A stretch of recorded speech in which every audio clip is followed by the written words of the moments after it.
Hi guys and welcome to our YouTube channel TechUp, and today I'm here with another new video to show you guys on how you can delete photos on your Yubo. Here I have already opened up Yubo app. To delete the photos that you have entered on your Yubo app, you just need to go onto your profile, which is on the top right side of the screen. From here you can see an option to complete your profile or edit profile. Click on it and you will see all the photos that you have added on your Yubo account. From here, just click on see all right here on top of your screen.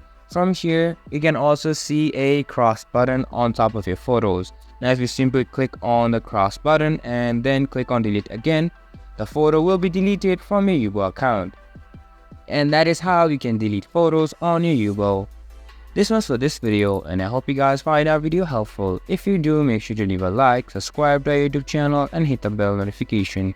And don't forget to drop a comment for review and for more content like this. See you guys in our next video. Thank you for watching.